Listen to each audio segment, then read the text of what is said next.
This is Pet Life Radio. Let's talk pets.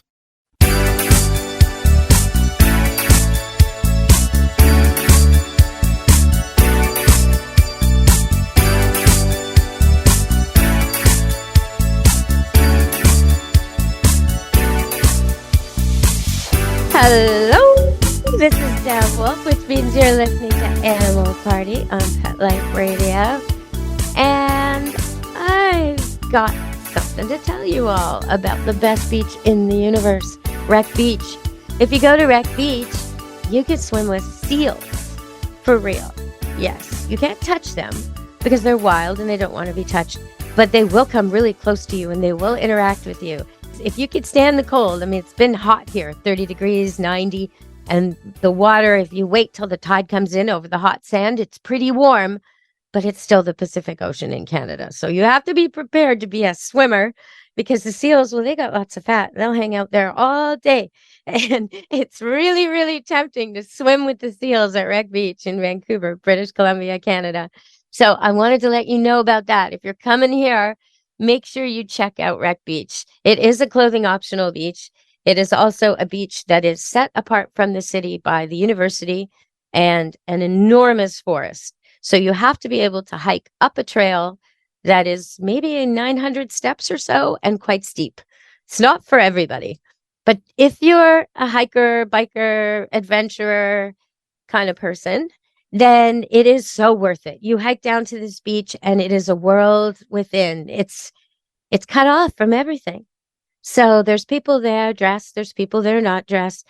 There's hula hoop girls and tarot card readers, massagers, and every kind of food you could want, every kind of vice you could have, and everybody getting along. There's always music. There's always animals, like what I was saying, the seals in the water, but you also see a lot of bird life. It's a beautiful place to go. And the trees, the trail down, the giant ferns and huge pines and cedars and enormous, enormous trees. The kind you'd think would be, with a plaque beside them. They're so big and they're one after another after another. Absolutely spectacular place to go. So, all right, what did I see there? I saw seagulls, of course, and a great blue heron, a bunch of seals. And I also saw one osprey, just one. When I was over at Hatzick Lake, I saw way more ospreys, loads of them. So I guess they're not territorial over there, which surprised me, but they're not. There's a lot of rivers and lakes, though, so they could be flying and, well, they could even be offspring of ospreys. And maybe that's why they were getting along in close quarters. I don't know. But there's some fascinating facts about the osprey, and I want to share them with you because it's really a good news story. They were almost extinct, and now they've come back in great numbers. And if you're out boating anywhere, like in Florida or all kinds of places, you'll see these things that have been built just for them in the middle of the water. Estuaries, and in the Gulf of Mexico, I've seen them. These stands that are basically birdhouse stands where the ospreys can build their nests on top. And they do. In fact, they come back year after year. Sometimes the nest will be 10 feet tall because they just keep building on the same site. All right, everybody, we're going to go to break and come back and talk a little bit about the osprey. Stay tuned on Animal Party, Pet Life Radio.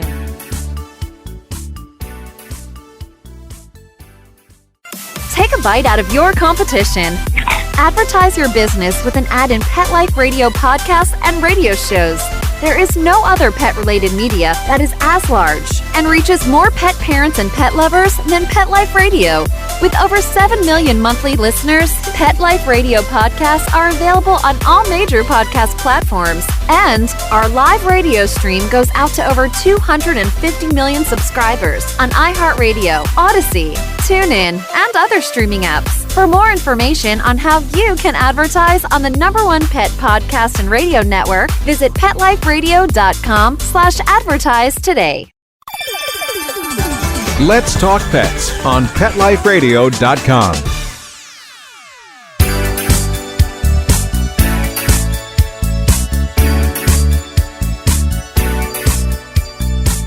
Hello, you're back on Animal Party with Pet Life Radio. So 99% of the diet of the osprey is 80 fish species. And that's partly why they were having so much trouble. because they really do rely just on those 80. So if they disappear, the osprey disappears too. Now, fortunately, they're doing okay. They're doing okay. And except for the falcon, the osprey is the bird that you will see most places in the world, the bird of prey. Falcon is the other one. Falcon is even more places than the osprey, but they both cover the world. They're every place in the world. Their nostrils close when they dive, and they have an extra toe on the back of their foot to grab the fish. So they've been around 11 million years, apparently. It's pretty amazing stuff. They have 8 vocalizations, 11 displays. That's kind of like dances, sort of. And they have an aerial dance. Well, of course, because, you don't want to just dance on the ground. You got to dance in the air. They're monogamous, and they have an elaborate courtship of food delivery. Okay, so this is what I want to talk to you about. I love this. I used to watch this pretty much every winter at my mother's place on Captiva Island near Fort Myers, Florida, where she used to live. And we would sit at the roof and watch, because there was an osprey nest in a tree nearby. And there was a porch on the roof, and we would sit up there with lawn chairs and watch this very entertaining courtship. Because what would happen is the female would sit in the nest, and then the male would go fishing. And he would come back, and he would bring her fish. And this is very noisy endeavor, okay? Like she's screaming, and he's squealing, and they're talking. And I mean, you can't, they would wake us up for this demonstration. So, okay, the ospreys are at it again. Squeal, squeal, shriek, shriek, squeal, squeal, right? Go up, and there's all the feathers and everything. She's in this big nest. And she's about eye level with us because we're on the roof of this house that's on stilts, right? So we can really see what's going on. And maybe she's a little taller on this post, maybe. But it's good viewing. Anyway, so he would bring a fish and bring it to her and drop it right in the nest. And then she would look at the fish and look at him. And I swear, you could see her give him a dirty look. I swear. And then she would pick up the fish and toss it out of the nest. Like, that's not good enough, Buster. And not even eat it, not even accept it, just toss it. And he'd have to go get another one. And this would go on for a while. And we used to think, like, because sometimes he'd bring a really big fish and she'd toss it out anyway. It's like, what fish is big enough? And then I realized she's actually just trying to make sure he's a good fisherman. It's not so much how big the fish is, it's the quantity. Can he bring enough to feed a family? And I say, well done, female osprey. Good judging. Well done. Good testing. She's not going by, how big his muscles are, how long his beak is, none of that stuff. She's like, you know what? Can you provide for the babies? Right. I'll marry you. We can mate for life, and we will share this nest. And we will disturb these people for the rest of the time they live in these houses. So that's how it goes with the osprey. I find animal courtship so fascinating. And every species has a little bit of a different take on how the female usually makes sure the male is a good candidate. Even if he's not going to be providing, he is providing the genes. So she does not want to mate with a weakling or a sick or disturbed or emotionally not balanced mate. They want a healthy, sound mate. And most species have a way of testing that. Dogs do it with a play fight kind of ritual, or she'll get a bunch of boys to fight over and pick the winner. That's an easy way. It's not good for the boys. It's not good for the owners, but it's an easy way for the female to pick the winner. She also tests his patience and good nature, because she will often be very rough with him, and he has to not be rough back. He has to be tough enough, but not lose it, not violent, not too aggressive, or she'll refuse him on those grounds too. So it's quite interesting how animals test their partners. It seems a little bit better than Match.com. Just saying. All right, well, we'll be back from break in a minute, and I'll talk more on Animal Party Pet Life Radio with me, Deb Wolfe. Molly, here's your dinner. Zeus, that's not your food. Don't let that happen to your precious cat. Elevate your cat's eating experience with the Cat Tree Tray. The Cat Tree Tray keeps your cat's food off the floor and conveniently located on the cat tree. It's the perfect way to eat. It's a beautiful wrought iron tray that easily attaches to your cat tree and keeps dogs and other critters out of your cat's dish. A must for multi-pet households. There's a 6-inch tray for large bowls and a 4-inch tray for smaller bowls. Purchase your cat tree tray today. Go right now to cattreetray.com. That's cattreetray.com. CATTREETRAY.com. Let's talk pets Let's talk pets on Pet Life Radio. Pet Life Radio. PetLifeRadio.com.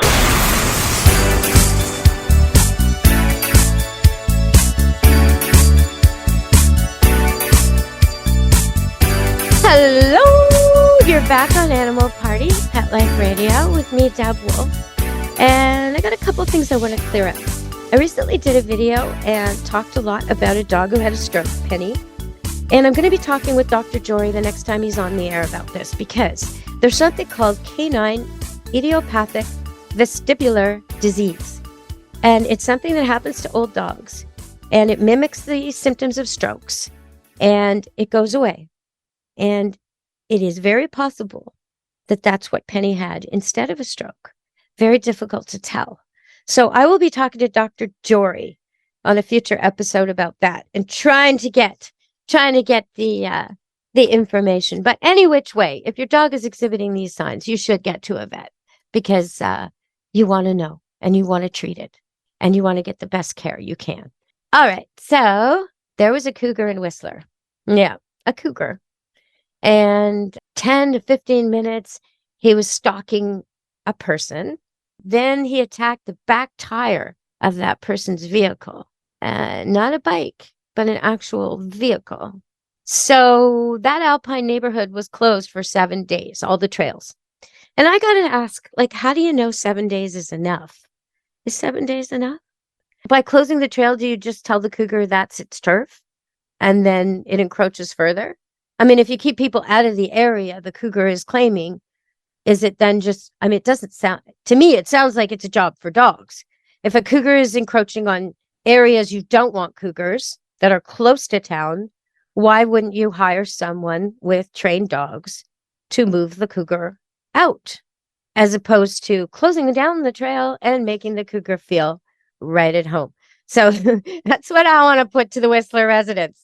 Maybe there's a better way to go with cougar prevention. Maybe we could move that cougar along with a few well-trained dogs and a handler. I also want to talk about cats. I've been doing a few videos on YouTube about cats. How to approach a cat you don't know, how to get friendly with one, maybe an old grumpy cat that you don't know, how to teach a cat to sit, how to teach a cat to shake paw, how to teach a cat to come to its name. And I always get people arguing with me that cats can't be trained. So if that's your position, you should be sending me your voice clip to Deb at PetLifeRadio.com. What's your story with your cat? Why do you think your cat can't be trained? Why won't your cat come when called? Why won't your cat sit when told? Why won't your cat jump up to any place you tap? Why not? Why is that not possible? Explain this to me, because I believe it's possible. Now, if you tell me you're free feeding your cat, well, there's the answer. It does not have to do anything. It thinks food just grows on trees in this world. So there's no connection to you. You have to give the food to the animal and give it attention and love when you do so. And that's how you establish the bond with the cat. It's pretty easy, really simple, literally works every time. People, give it a shot. All right. Now, dogs are a little bit easier to figure out, but in both cases, dogs and cats can really outsmart us in a way. And I don't even think they mean to. They act naughty. They do something we don't like, and it gets them so much attention. This is usually dogs, but it could be cats too. Cats do this with knocking things off or jumping on things they shouldn't, like computers, laptops, knocking glasses off. Cats love gravity. They love to go bang and watch everybody run and clean up the mess. Love it. So if you have a cat that's doing these things, or you have a dog who's maybe jumping up on the couch, even though when you say off, he jumps right down. So why does he jump up all the time? Why doesn't he just stay down? That's because he doesn't know he can get attention. In your house, he can't get attention unless he does the bad thing first. Your cat wants attention if it's knocking stuff off. If it's jumping on the stuff you need to do in your office, the work that's right in front of you that you're trying to work on, It wants your attention. If it's sitting on your laptop, it's trying to get your attention. If your cat takes something important to you, like your lighter, and yes, they do that. Smokers, you know it's true. If you're a cigarette smoker, you know your cat takes your lighter. Do you think your cat takes your lighter just because it spins nicely on the floor? No, that is not the only reason. They're taking your lighter because they know you will search for it. They will have your attention for a while. Sometimes dogs misbehave, like they jump up and then they look at you. You're going to say down? You're going to say down? Oh, okay, I'll jump down. Now I'm a good boy. That means they think the command for off or down is you jump up and then you jump down. They got it wrong. They learned it wrong. They think they have to do the first part to get the second part. So that's so easy. You just praise your dog and use the word off or lay down or down, whatever word you've been using, when he's already down. So he comes over to you and he's on the ground and you say, oh, such a good boy, you're down. Good boy, as you're on the couch, right? So he doesn't have to jump up on the couch so you can then say down to say good boy. He's down already. You say, good boy, you're down. Good boy. Now he knows you don't want him up there. It's been clear. You've rewarded him for the thing he's doing. The dog only wants the reward. He doesn't really care how he gets it. The cat only wants the attention. She doesn't really care how she gets it. I've had an amazing summer. It's been 80 to 90 degrees most days, 25 to 30.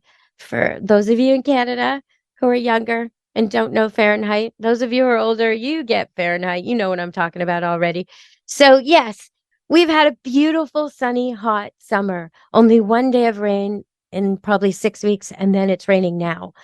And I don't really like the rain, even though I live in the rainforest. I'm a sun girl. I love, love, love the sun. So usually I'm upset when it rains, but today I was so happy to see the rain.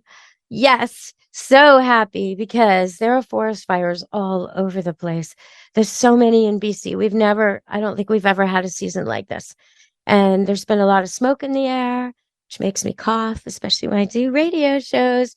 It's hard to work when you sing and talk and there's smoke everywhere. But I hope the rains help them get a handle on it. And I just wanted to give a shout out. After Labor Day weekend, I will have quite a lot of space at Camp Good Dog.